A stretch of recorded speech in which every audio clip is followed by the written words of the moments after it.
Treasury's top digital asset advisor Tyler Williams exits. Tyler Williams, the top digital asset advisor to U.S. Treasury Secretary Scott Bessent, has left the department, according to a Punchbowl news report surfaced by CoinMarketCap early on August 4, 2026. The departure removes a senior staff-level voice on crypto policy at the moment Congress is trying to finish the Clarity Act, the market structure bill that would redraw how digital assets are regulated in the United States. Williams held one of the more consequential behind-the-scenes roles in federal crypto policy.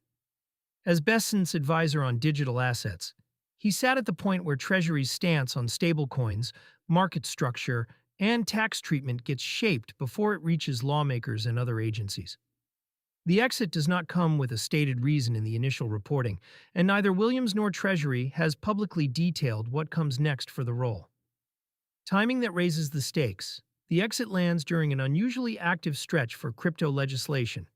The Clarity Act, the House-passed framework meant to divide oversight between the SEC and the CFTC, has been stuck in the Senate as the August recess deadline closes in.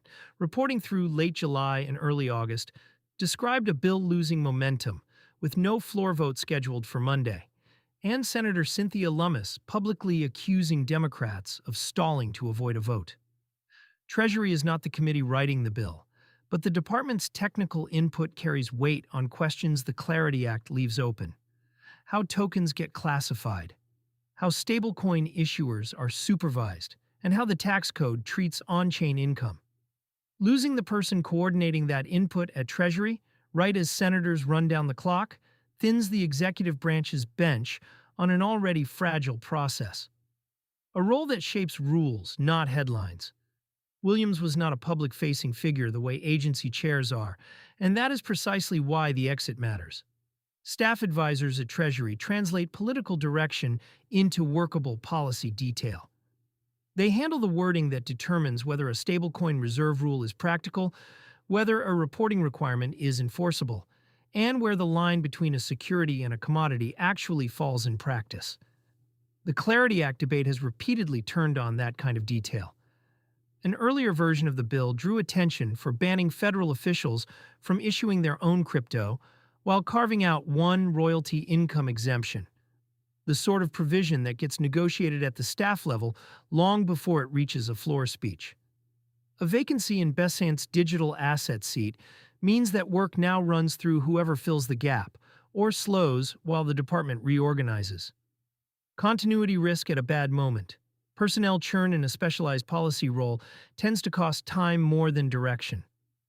A successor has to rebuild relationships with Hill staff, agency counterparts, and industry, and that ramp-up rarely takes weeks.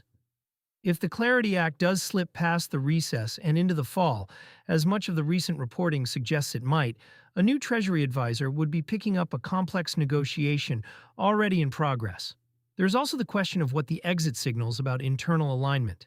The SEC has indicated it is prepared to set its own crypto rules if Congress fails to act, a path that shifts authority from statute to a single agency.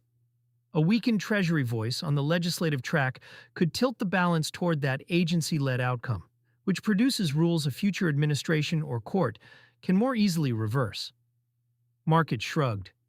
For now, crypto prices showed no reaction to the news, consistent with a story that is about process rather than immediate economics. Bitcoin traded at $60,706 as of August 4, 2026, up 0.9% on the day. Ether was flat at 1864, and the Fear and Greed Index read 37 in fear territory. A single staff departure does not move the tape, but it feeds the broader read that Washington's crypto agenda is drifting rather than accelerating. For crypto users, the downstream stakes sit in how tokens and dollar-pegged assets get classified and supervised. Those answers shape which assets U.S.-facing issuers will support inside consumer products, including the crypto cards that turn digital balances into everyday spending. Unsettled rules keep programs conservative, which is part of why stablecoin-denominated spending has become the safer default for card-serving American users.